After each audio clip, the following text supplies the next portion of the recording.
everyone. Does this SolarWinds story ever go away? Another twist and turn here on Techstrong Gang.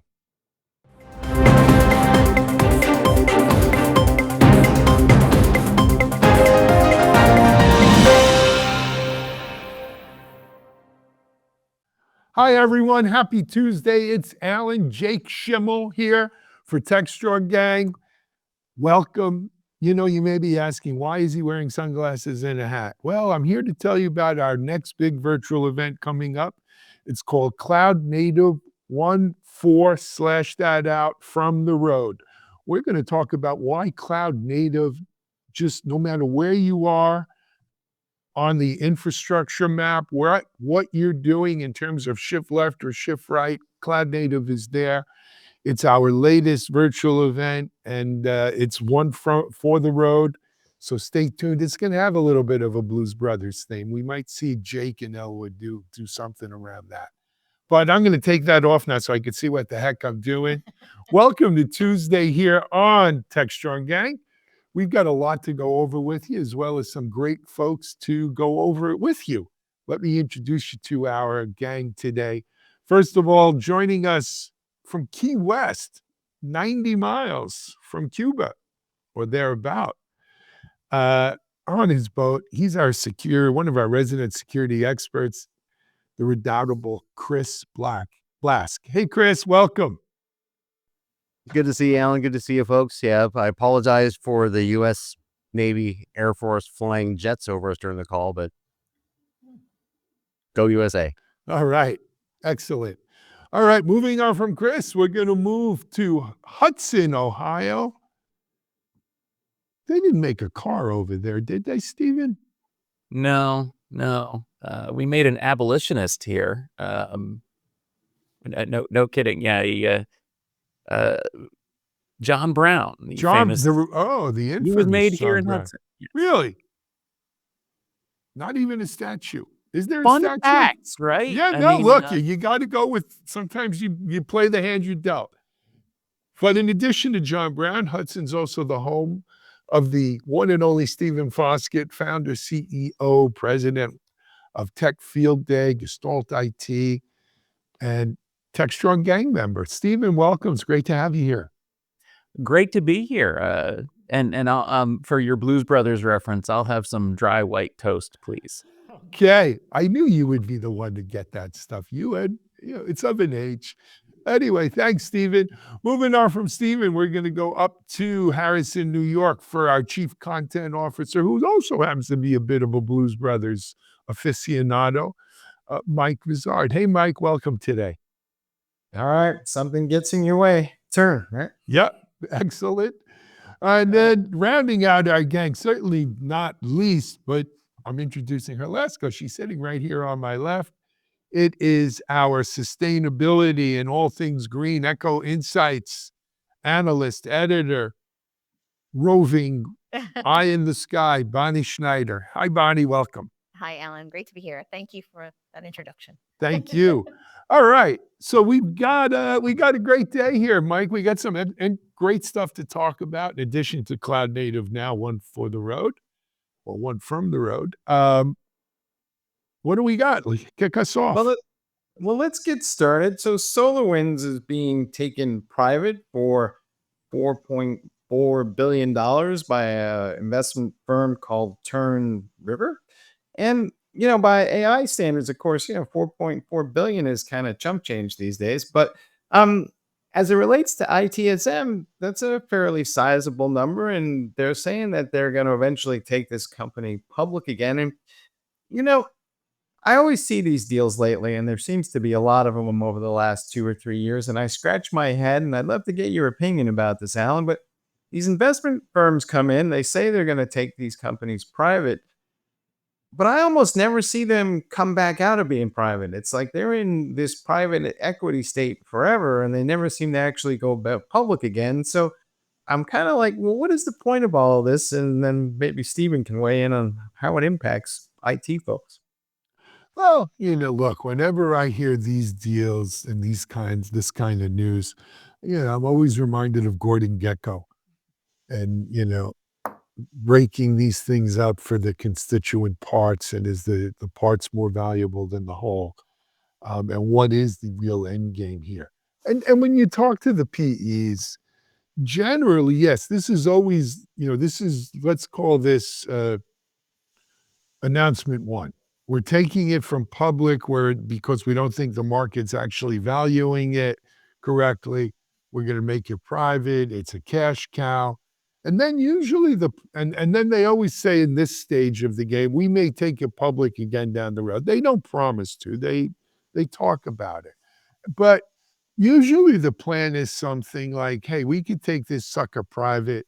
We could cut a lot of fat out. We're going to cut 10 to 15% right off the bat of fat out of this thing. Get it lean, mean, fighting machine. And maybe we'll do some acquisitions and tuck some other businesses in there that are accretive. And then at some point, we milk what we can out of it, but then we could, depending on market conditions, go public again with a rosier outlook, with a more, better evaluation, and make some money out of this. Because at the end of the day, this is all about the money.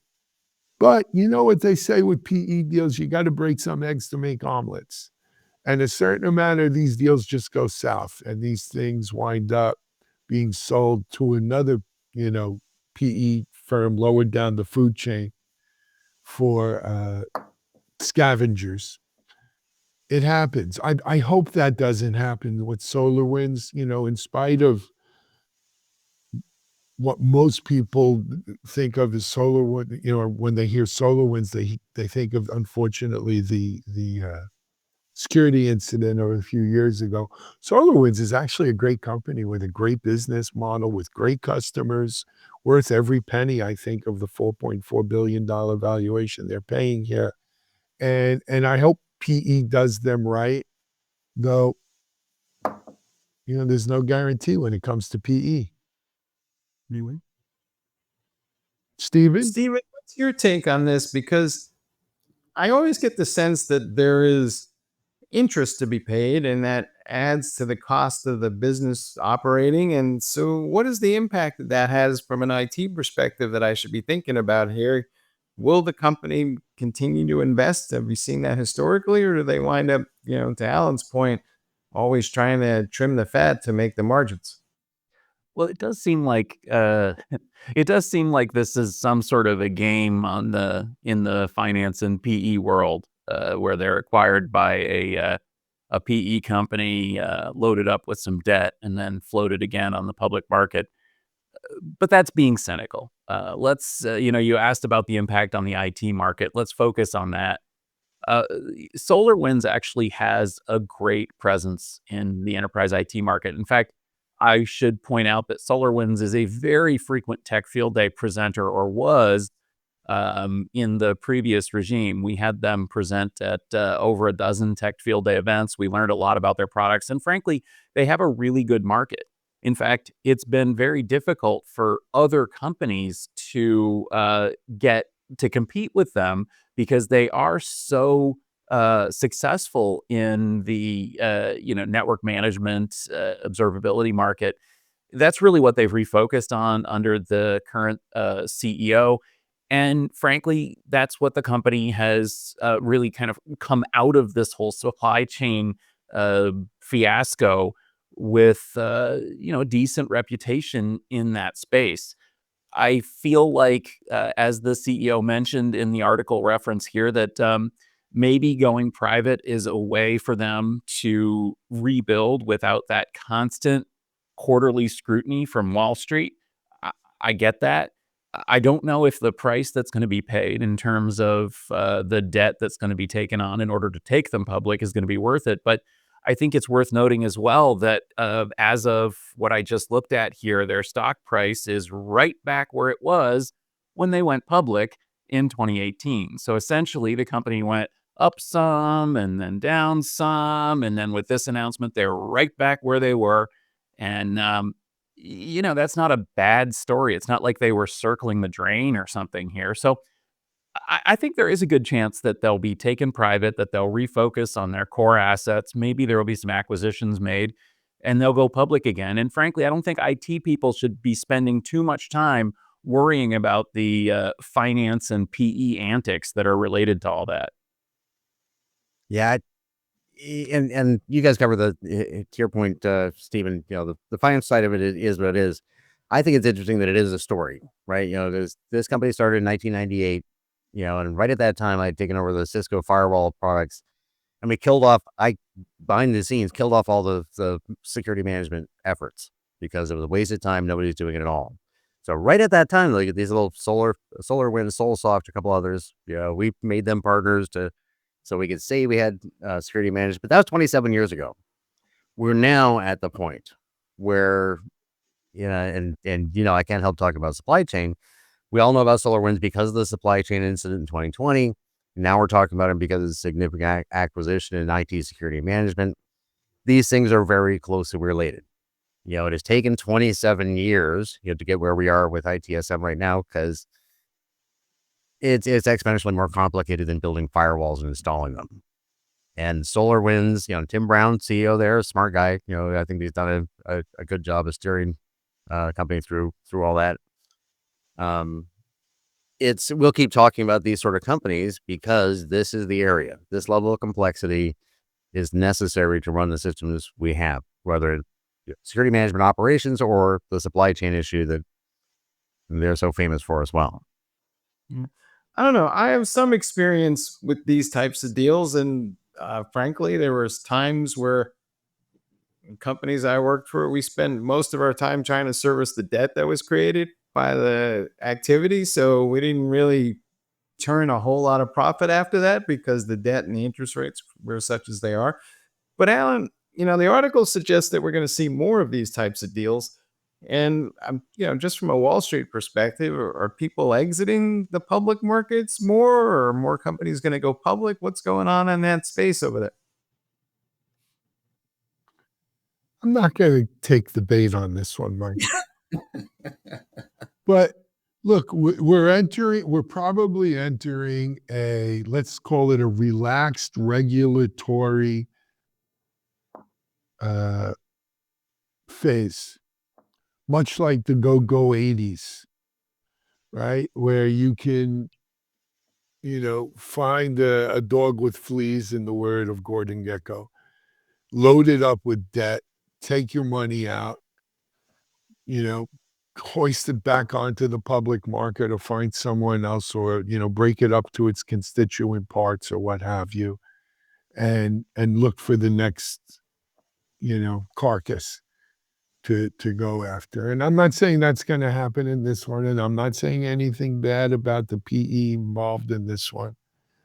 But I think you're going to see, this is America, baby, right? This is what you want. You voted for it. So I'll posit a theory. And my theory is that part of this is also a way to address some technical challenges that are related to not having that quarterly number. It seems to me SolarWinds may need to reinvest into the core platform to turn the whole thing into more of an AI-driven platform and architecture, and that's going to cost a lot of money, and I'm not going to make my quarterly numbers doing that. And I'm positing, maybe, Stephen, correct me if I'm wrong, I think there's a lot of companies in that position who are going to find themselves not able to withstand that quarterly kind of scrutiny, and we're going to see a lot more of this stuff driven by the fact that I need to redesign the business, rebuild the product in the age of AI. Yeah, it really is too bad that Wall Street is so quarterly focused. I mean, I think the biggest representative of this story is Dell. Remember that Dell needed to get its house in order, and did, and is a much stronger company for it. I think that's the case with many IT companies. I think a lot of IT companies and a lot of the both nerds and executives that I talk to say that they wish we didn't have this aggressive focus on quarterly numbers. And I think that sometimes it's even more than that. I mean, if you talk to the people inside, it's not quarterly, it's monthly, it's weekly, it's what have you sold today.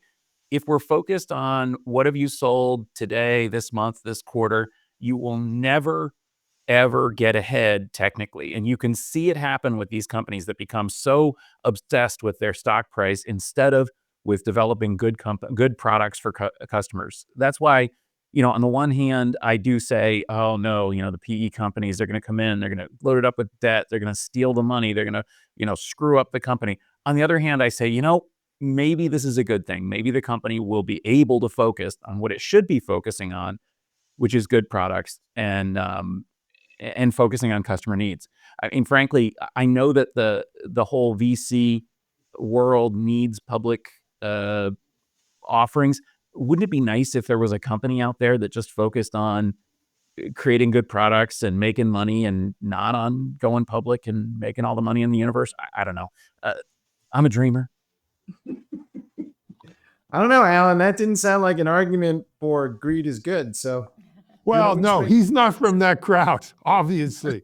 He's a dreamer, right? I mean, come on, by his own admission.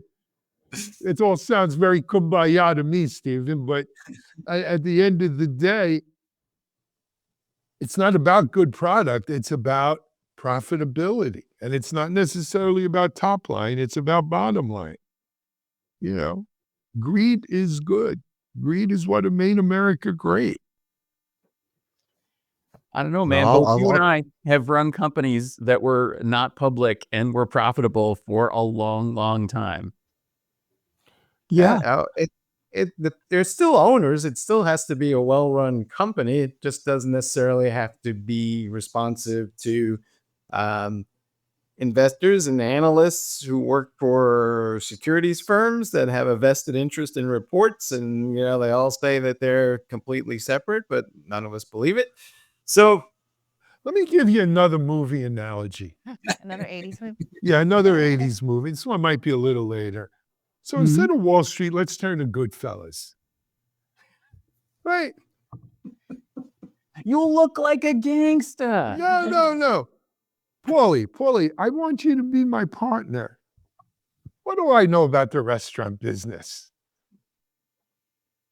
Come on, be my partner. And then now, and Henry is narrating. He says, now the guy didn't know what he got into with Paulie as his partner. The first thing is Paulie has him sign up for every credit and everything he can, and they're running as quick as the merchandise comes in the front door, it's running out the back door.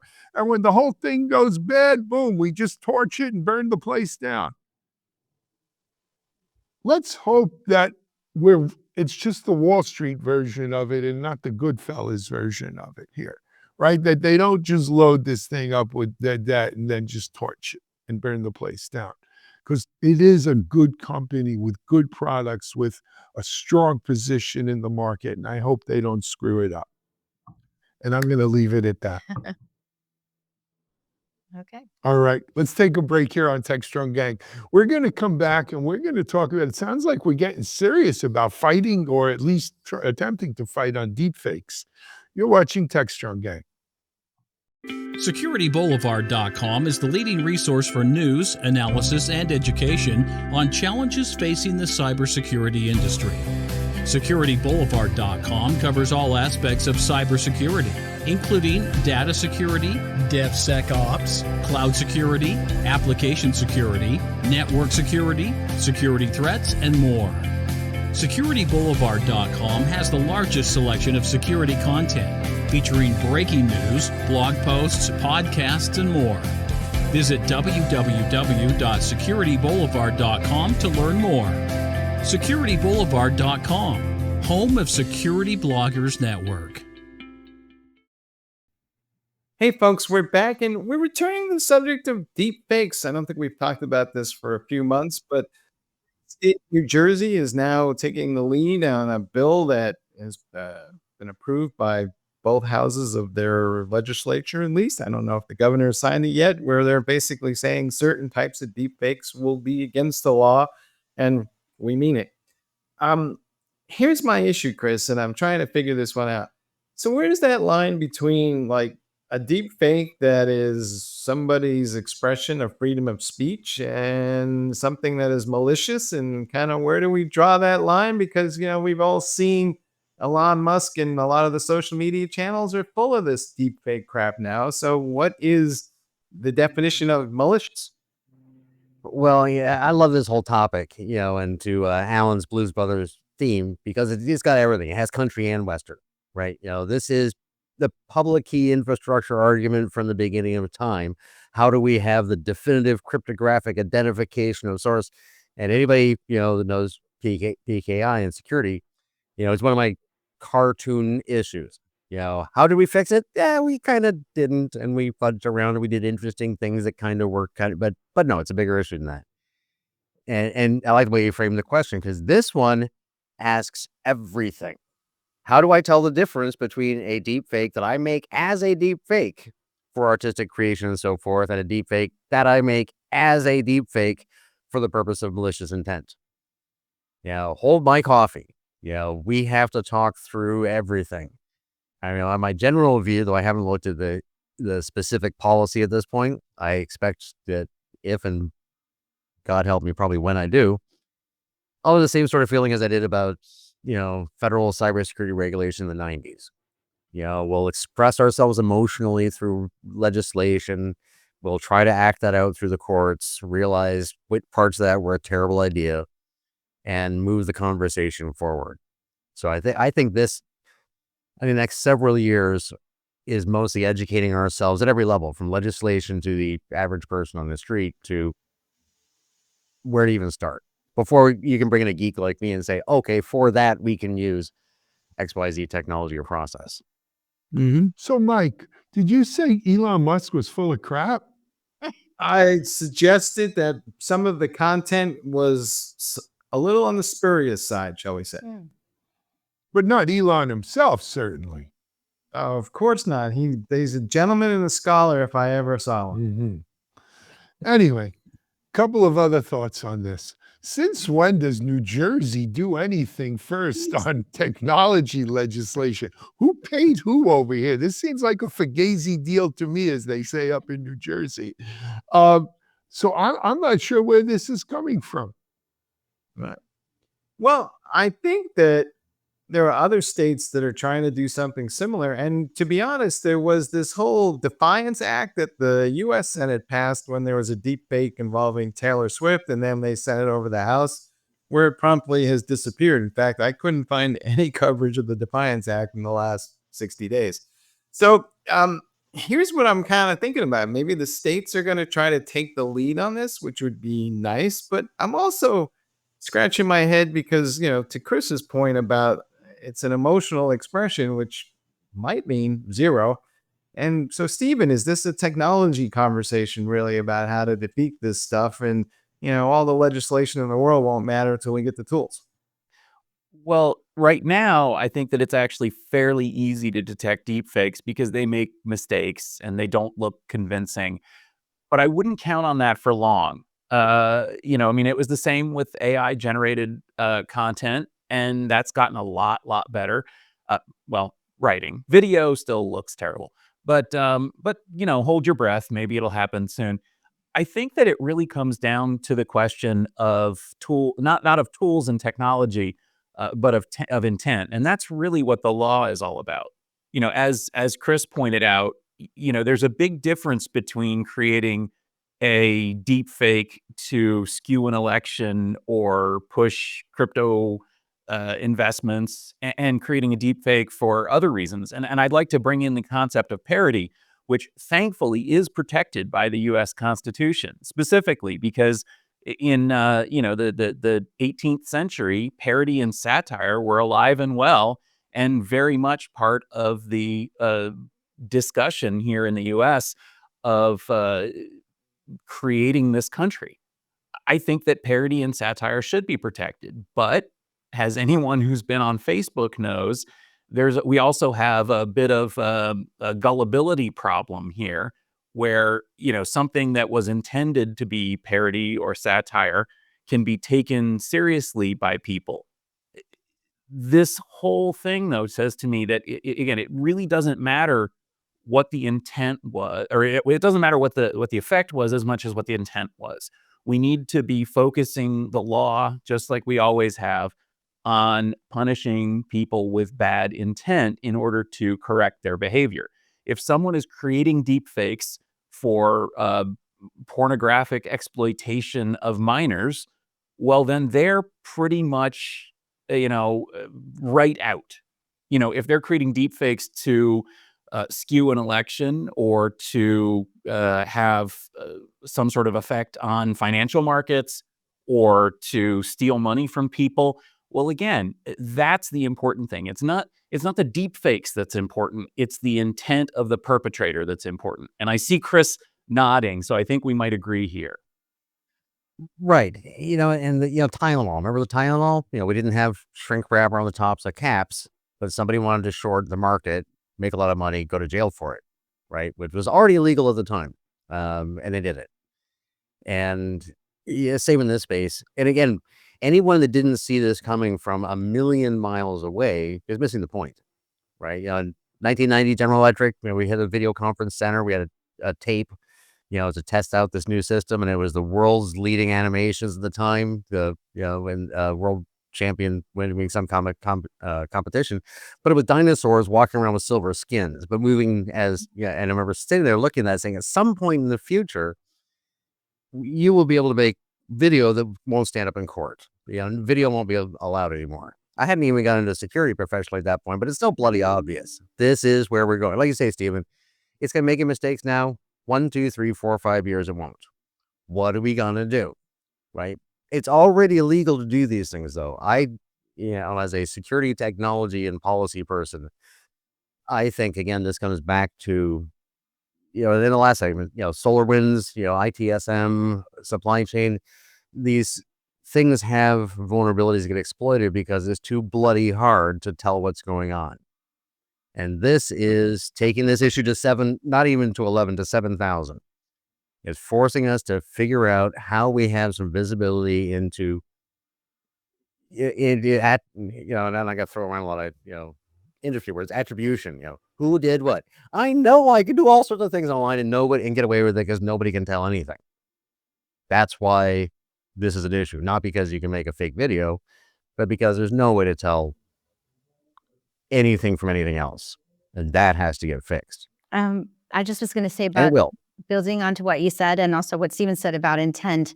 I think that's going to be, there's debate on, was that the impetus of the attention of this, because we just had an election and there was a lot of concern. I know we talked about it on the Techstrong Gang about deepfakes and at the time of elections. But at the same time, we're having that rise of cybercrime and the rise of really abhorrent crimes where people are getting calls that with a deep fake voice of a relative that's Robocalls. the robocalls, they've been kidnapped or they've been arrested, they need money right away. So that escalation as well, where I think that some of the deep fakes going along with intent could be an add-on or an enhancement to exist when they're added to a crime like sexual exploitation, or in the case of what I was saying, a crime where they're pretending to be someone else to get money. That's just something for lawmakers to explore, but it could be something that's an enhancement as well. I was reading about that whole kidnap thing, and then I was reminded, back when they invented the telegraph, one of the scams they ran was to send people a telegram saying that they had kidnapped their relative in Chicago when they were in Boston, and nobody knew, so they paid. Well, technology at its time. But, here's the point. Obviously, if something is illegal, it's illegal. And we should do something about it. And we should have laws on the books.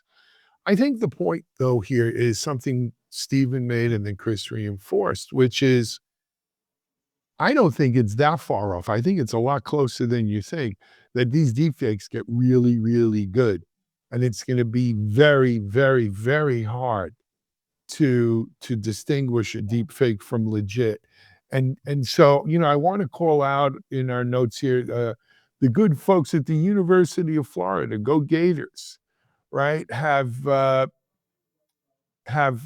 started a study that could lead to better deep fake detection, because that is that's going to be where the battle is. That's going to be the frontier on the war. It's going to have to be detecting the deep fakes. Then you can go prosecute who did them, assuming you can find who did them. And it's not just, Bonnie, what you spoke about is sort of one-to-one deep fakery, if you will, right? It's the deep fakes in our social media. It's the deep fakes, right, that have wider societal impact that we've got to work. So shout out to the Gators.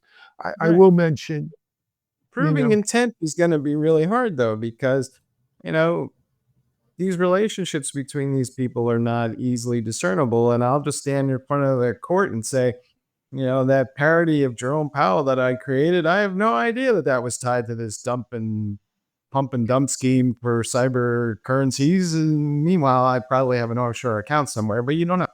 And that is very common already in social media, where people will create obviously misleading stories, and then they'll at the bottom it'll be like, this is satire, this is parody, but the action, the result was the same. The result was the same as an outright lie. And I'm honestly pretty sick of people calling things satire that really are not satire. Now, I am a fan of satire. I'm a fan of parody of The Onion and so on. But if you're creating a website that is just fake, fake news, political lies, and in the bottom you say this is satire in order to promote this worldview, it's really, and that brings us to another aspect of this story too, which is, frankly, I was pretty dismissive of the technology before, but one of the differences here is that the technology has gotten so good that this has become easier to do, quicker to do, and more widespread. And so you can kind of flood the zone with badness very, very quickly in a way that you really couldn't. I mean, we've had not deep fakes, but we've had like fakes of, pornography and people's voices and so on for a long time. But the fact that somebody can do this with little technical expertise, little artistic talent, and just quickly, bang this stuff out, that does cause problems for the slow-moving legal and court system. But Stephen, I- go ahead, Chris. Two things. I think, Alan, you inadvertently coined the phrase deep flake, which we can unfold later.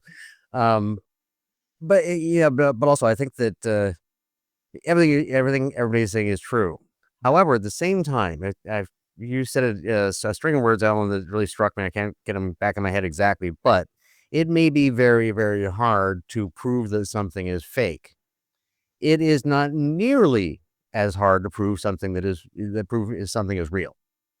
If I'm making something and I want to not get it swept up in the deep fake thing, there are lots of ways for me to be really, really clear that this is real. And I think that's a nutrient gradient in the evolutionary landscape. And I've been arguing this from a lot of directions for a long time. I mean, supply chain is another one, and this is just, like I say, like a caricature of it. But when it becomes economically and otherwise beneficial, to just be clear, I'm making this artifact, it's me that made it, that's my artifact.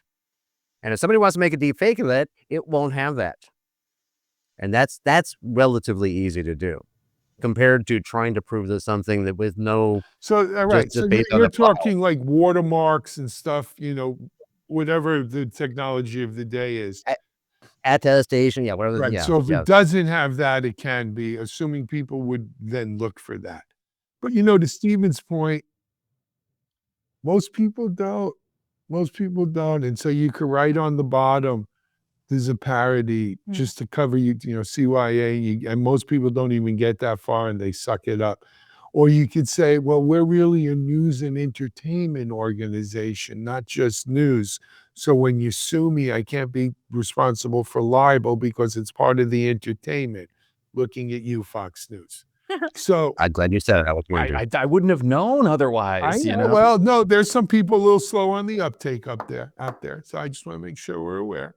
But and that's it's a problem in this world, right? And one more problem is that we've already seen politicians with real video and real audio saying, well, that was a deep fake. I never Yes. said that. Yeah. And that's another Well, problem. that again, do we need to demand that all real stuff be watermarked or somehow authenticated? Or, but this is where the economics come back into play, much to the point of the conversation in the last segment. I think because these issues are so problematic means expensive. They take time, they take effort, they slow me down on doing other things. When there becomes a way to not have to do that anymore, and I'm competing with somebody else economically, biologically, whatever, and I don't do that, and they do, they become more efficient, they become more profitable, they become more competitive. So we always have a choice in security. Do we force people to do the right things? Do we regulate it? Do we mandate it? Or are we sometimes in a place where if you don't do it, you will just be more expensive and less profitable and you'll go out of business?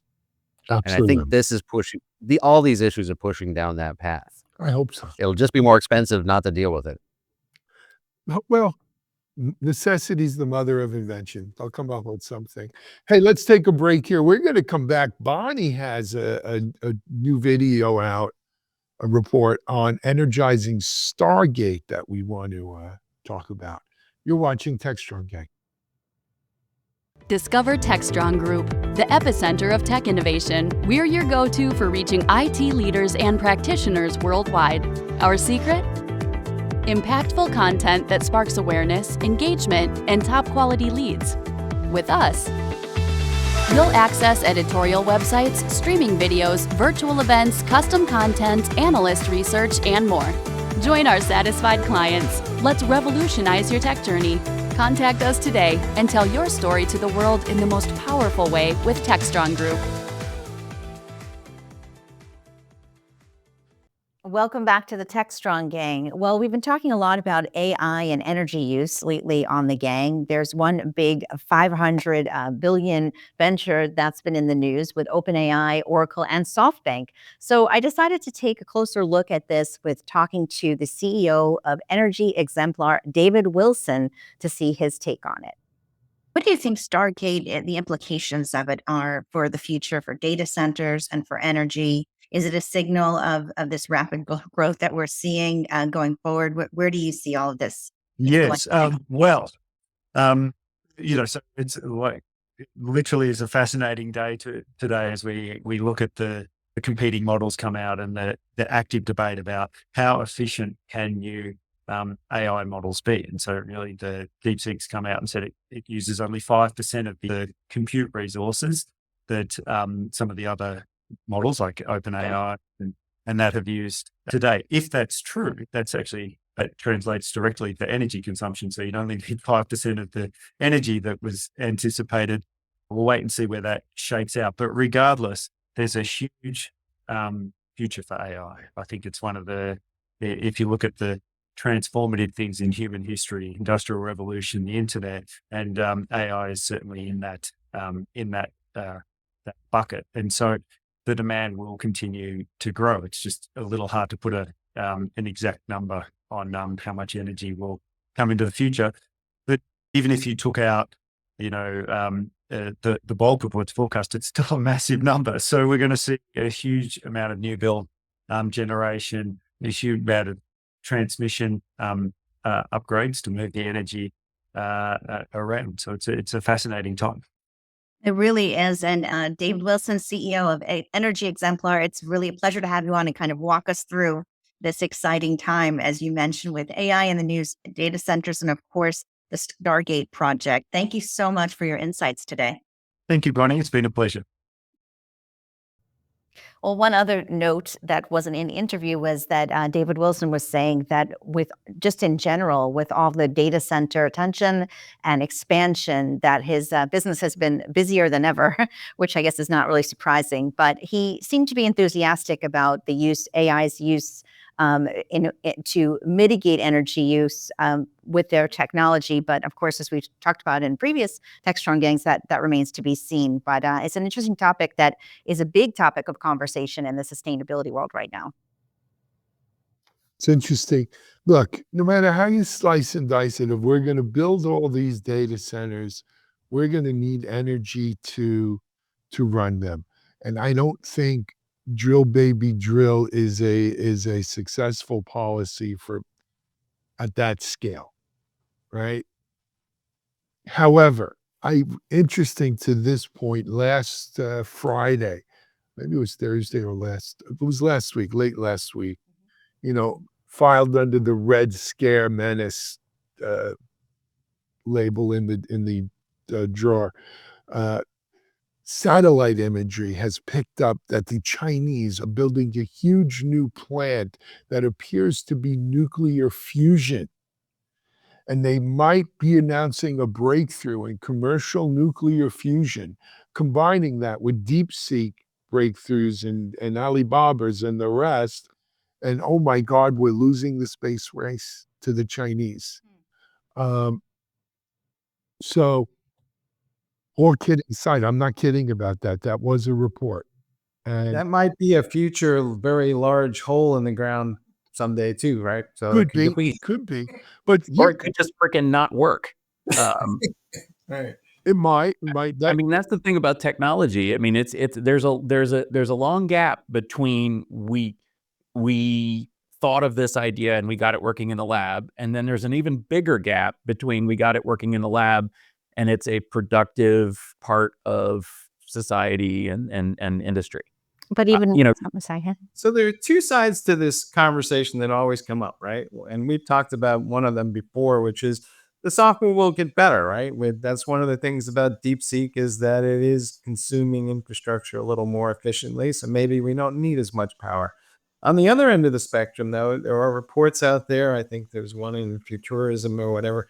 I'm talking about that the estimates for how much energy will be required by these AI models is woefully under what the actual consumption requirement is going to be. And the numbers are being projected by people who have a vested interest in saying it's not going to be as high. Well, other folks are saying it's going to be orders of magnitude higher. So I don't know, Stephen, what's your take here? Well, I think that there's kind of a twofold thing going on here. So DeepSeek showed us that we can optimize AI model dramatically and reduce their energy consumption, both in terms of training and inferencing dramatically. And that's really good. But as I've said on Techstrong Gang previously, we're only talking about LLMs at this point, and that really is Tinker Toys and GUIs when it comes to AI. What we're going to have and what is going to be built and what Jensen Huang talked about and during his keynote at CES is a entirely different, different level of order AI. of magnitude. Yeah, an order, and maybe more than Bonnie's guest said, multiple orders of magnitude in terms of complexity. Every optimization coming out of researchers, every optimization that was used by DeepSeek is very, very welcomed. But that doesn't mean that the energy projections are any less, that they're too high. And in fact, I agree with you. I think that they're probably too low. And I do want to call attention to what he said in there about renewables, because again, as I've been saying, every time I get an opportunity to, renewables are going to be deployed in ever greater numbers, as he said, and this is a quote from him, simply because the economics are so compelling. If you can build, nuclear, fission, fusion, coal, whatever, all of those things are not as economically compelling as solar and wind. And it doesn't matter if a politician doesn't like wind power. It doesn't matter if a politician doesn't want to subsidize solar panels. If they are so much cheaper, then that's what we're going to do. That's what we're going to build. And it's the same thing when, with battery technology. Battery technology has been improving dramatically. And the worldwide adoption of electric cars has driven incredible advances in battery technology to the point where, again, as your guest talks about, we're going to have the ability to have renewable energy into batteries at the kind of scale needed to power AI data centers, and no amount of knee-jerk, backward-looking, regressive thought is going to stop us going to renewables. I feel like a reoccurring theme throughout the show. Yeah. Have I said that before? I feel like I have. No. But I will give you a prediction on that, right? So here in Westchester County, where Harrison is, they spent a long time trying to close down a nuclear reactor that was on the Hudson forever and a day. I'll bet you that if Google, Microsoft, or AWS showed up and a month from now and said, hey, everybody in Westchester County, we'll give you free electricity if you let us take over that nuclear power plant, and we're going to use it to run data centers, and you get here's your little side benefit. Everybody's going to say yes, regardless of any other implications. They're going to just be I like, think you're underestimating the NIMBYs. It's Well, and also you're underestimating the economics there because again, even when we were hearing about Microsoft and Google and Amazon restarting nuclear power plants, the numbers, the actual dollar numbers they were talking about for the cost of electricity was more than twice the cost of on the free market and more than 4 times the cost of solar energy. No, Are if you're they going to use really gonna nuclear, you've start- got to use next gen nuclear. These little mini those reactors. don't exist. You know, I fantasy. they take a I while. find hope in inefficiency, right? You know, I worry about the gaps. You can die in the gaps, right? And Stephen, you said that at the beginning of the segment. You know, but the entire, you know, you talk about the efficiency of the AI models. Turns out the ones we knew a couple of weeks ago were terribly inefficient, and they could actually make themselves more energy efficient. The entire energy system, which I spent a lot of time in, you know, for many, many years, it's inefficient at every level, which is good because as you have the needs, the drivers, and the economic, you know, willpower, you can go after that efficiency.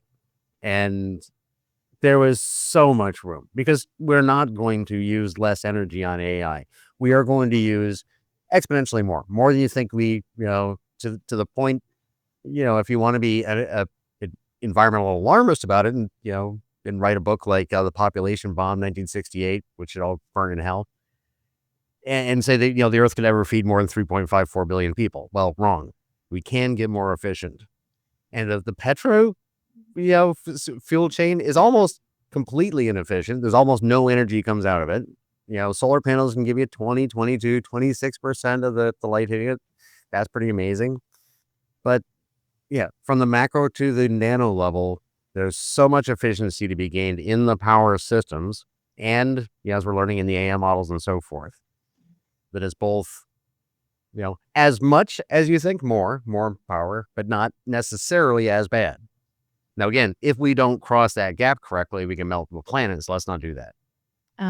I just want to also say next week I have a report coming out where this is a big topic about AI and energy use, an ecotech report that I guess it was almost 100 people that I interviewed, and AI and energy use and innovations in those areas from smaller models to new sources of energy is all featured in the report, and I'm sure I'll be talking about that more as the weeks to come. Where can people go find that report, Oh, Bonnie? thanks. Ecotechreport.com is where I have the executive summary right now and a little briefing, and it will be published in full on February 19th. Excellent. Excellent. Guys, I think that's going to wrap up our Techstrong Gang for today. We've got a great Tuesday of Techstrong TV following this. Just a quick shout out. If you didn't check yesterday's or didn't catch yesterday's Techstrong Gang, our gang members did make their Super Bowl predictions from the Friday before. And I would go on there and say, hey, who had it right and who had it wrong? Just say it.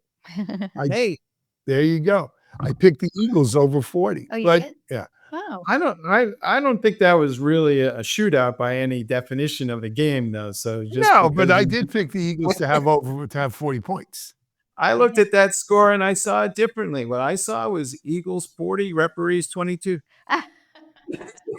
That's a whole other. It is. Well, look, congratulations to the Philadelphia Eagles and all of their rabid fans. And thank you very much, New York Giants, for giving them Saquon Barkley, though they did keep Barkley relatively quiet. It was their defense. Defense wins championships. We'll leave it at that, though. We'll be back tomorrow with a lot more great Techstrong Gang. Stephen, do we have Tech Field Day at Cisco Live this week? We do. We're going to be live streaming from Amsterdam with Tech Field Day at Cisco Live at 1300 European Central European time, which is, I don't know, look it up in your local time zone. Probably 8 or 9 East Coast time because it's about 6 hours before us. Yeah, so that's both today, Tuesday and Wednesday. And of course, those things are going to be recorded and will be available on YouTube as well on the Tech Field Day page. Fantastic. All right. Until next time then, this is Alan Schimmel. Thanks for watching. We're out of here.